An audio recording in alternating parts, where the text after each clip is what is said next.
Good day, all. This is Louise Eddington again, Cosmic Owl of Cosmic Owl Astrology, and I'm just making um, uh, this video because I had some thoughts yesterday, or this morning rather, while walking about Joe Biden's chart and the US chart and these Mars-Uranus conjunctions.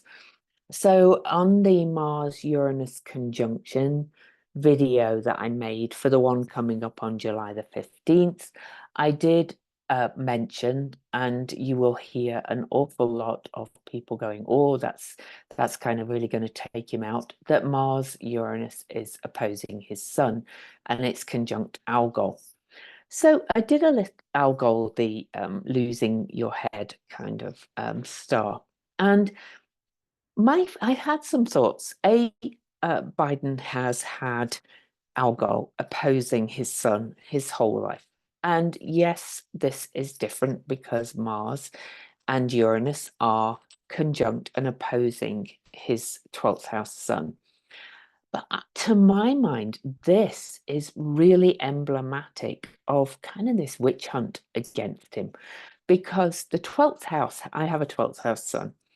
And he has a very strong 12th house with the stellium, has this element of hidden enemies coming out of the woodwork and witch hunts.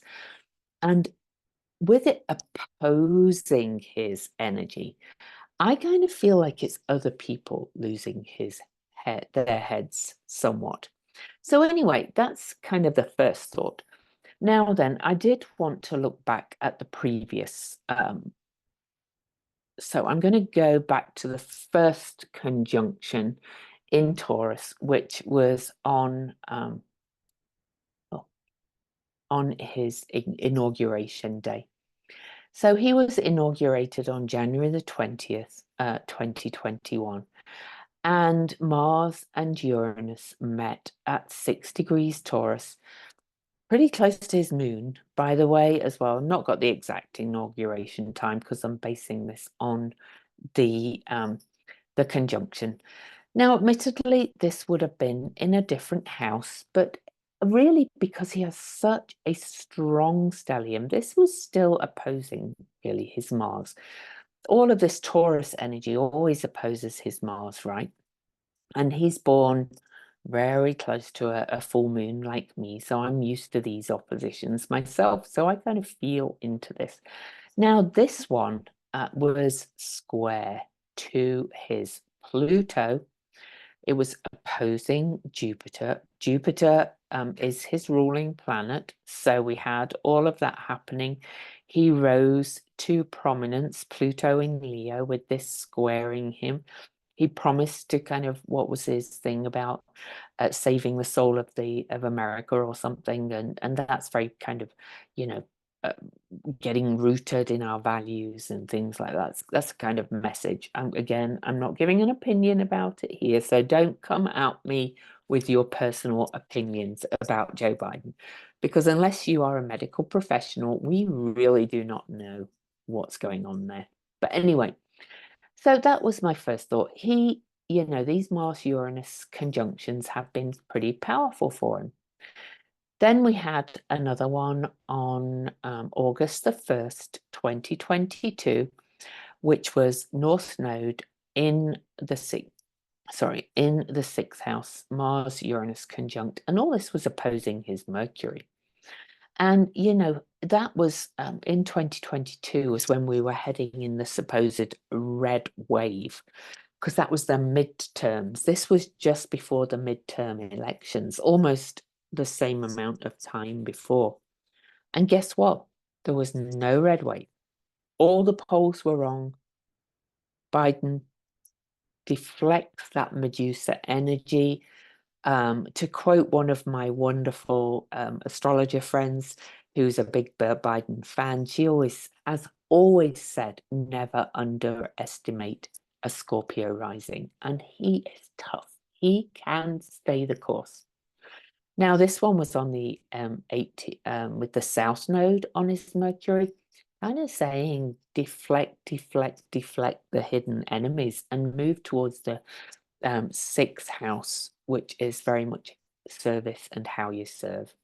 And now we move to today, and this one, I think, is this stuff coming at him. And I kind of wonder if he's just going to stay strong and people are just going to have to stop this, you know. He is the nominee, you know. I won't go into all the details why, but, you know, just the system here. Most of you know I've been somewhat involved in politics.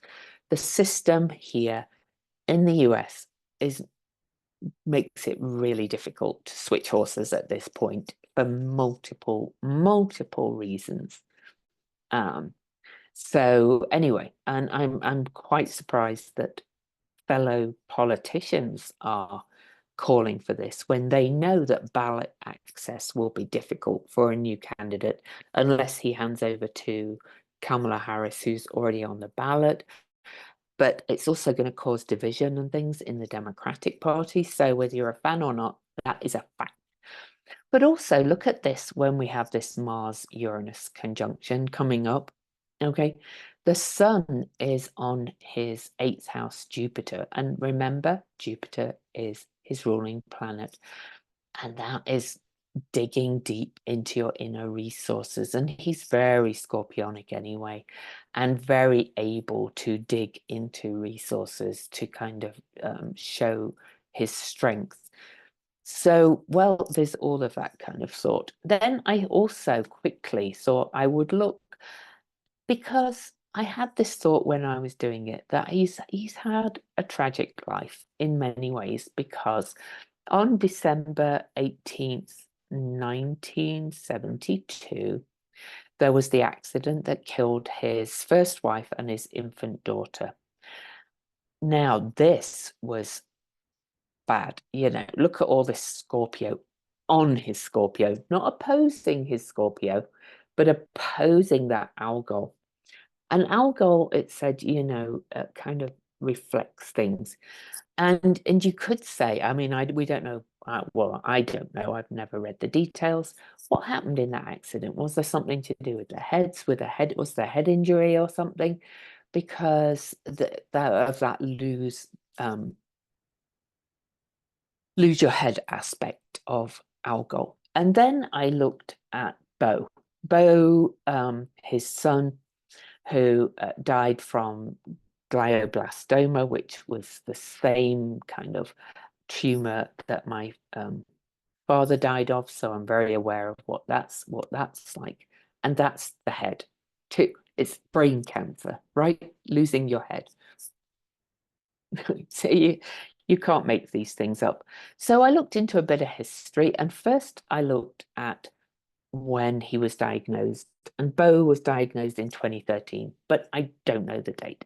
So I just looked generally, just picked a date. And if we look at earlier in 2013, the North Node was in Scorpio, Saturn was in Scorpio.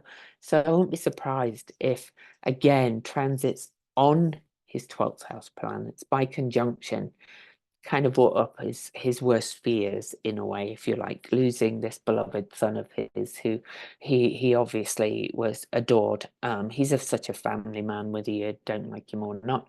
Also, his ruling planet was on Saturn, which at some time in that year, not great, you know. And then I lastly looked at the date of his death. So Bo died on May the 30th, 2015. And I didn't want to make a big song and dance about this, so I thought I would just you know, look at some quick things. Well, look at what else was in his 12th house and on his ascendant. That kind of, I remember looking at this a while ago, and I think most of you know that I read from, you know, obviously studying astrology. But I also had a feeling looking at this time that Biden had a kind of really hard lesson in what he wanted to achieve. I kept getting the word legacy when I looked at this, partly because Saturn retrograding back into his 12th house, close to his Venus as that happens, it kind of feels like after 2015, Biden changed. Now, Saturn, often through the 12th house, really kind of tunes you into kind of this about mastering your fears, mastering your problems, mastering your issues, and really stepping out to do your great work, ready for when Saturn crosses your ascendant, stepping forward. So after that, clearly Saturn was retrograde when that happened. Algol was admittedly not involved in some ways, although Sedna was there.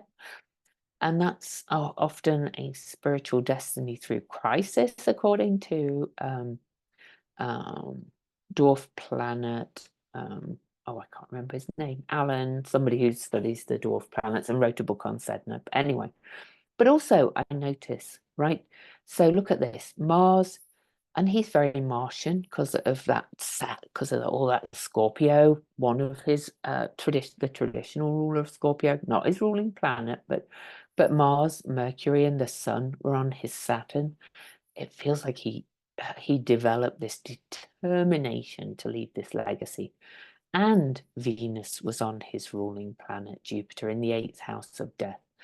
And Jupiter, his ruling planet, was heading up towards the top of his chart. And of course, you know, after that time, obviously he needed some time. 2015, Hillary ran, Trump lost. It kind of feels like he looked at all this and went, we can't let this happen. Anyway, that's kind of my take. It feels destined, right, going back from that first Mars-Uranus conjunction, which was square his Pluto. And then I actually said I would quickly look at the USA chart with that. So, and look at his connections. Look at this. His Pluto that was activated by that first Uranus Mars conjunction. The North Node of the USA is on his Pluto, saying, you know, this is my mission. This is my purpose, sole purpose in life, if you like, in so many ways.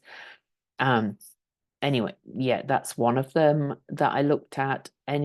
He's got several connections. Look at this also. You know, if you look back at his son's death, all that stuff that was on his Saturn, Uranus on his Saturn, in the 7th house of I'm not compromising myself anymore. I'm coming out of that retrograde Saturn and I'm going to do my great work. It just feels like he has this sense of purpose that is so deep that, you know, I kind of feel like he's going to kind of stick to his guns. Scorpio can be stubborn as hell and very determined, right? But also look at this, the USA of Neptune on there. He kind of wants to bring this more spiritual energy back to the USA. Whether you agree with how he does it or not doesn't matter. That's what he feels. Okay, this is what's showing up in his chart. Mercury was retrograde on his retrograde Jupiter, or they are. That's his connection, kind of speaking the truth and what's, you know, all of that kind of thing. There's so many other things I could say, but you know, I kind of feel like it's his mission, his purpose is determined. Scorpio, this strong a Scorpio stellium is going to be hard to take down. And I do wish people would stop doing it and just focus on Project 2025 and what's coming instead of causing this chaos.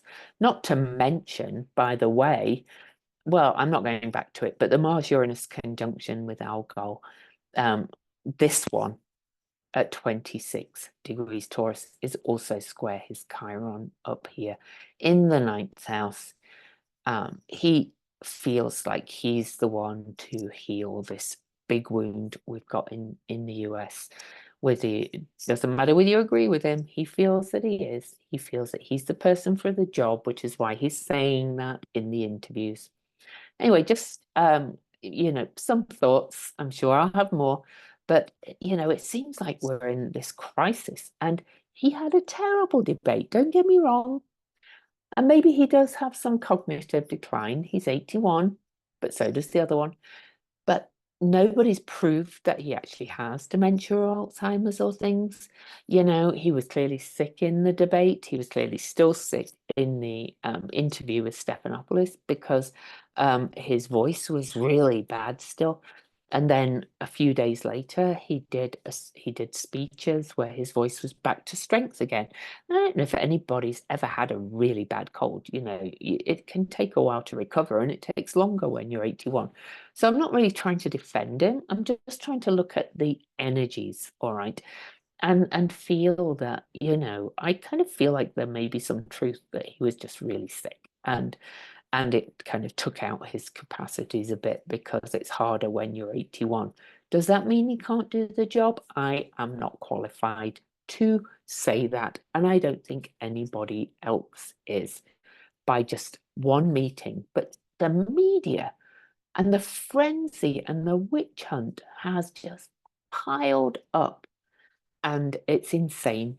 And that's the losing the head part, in my opinion, of Algol. Well, next time.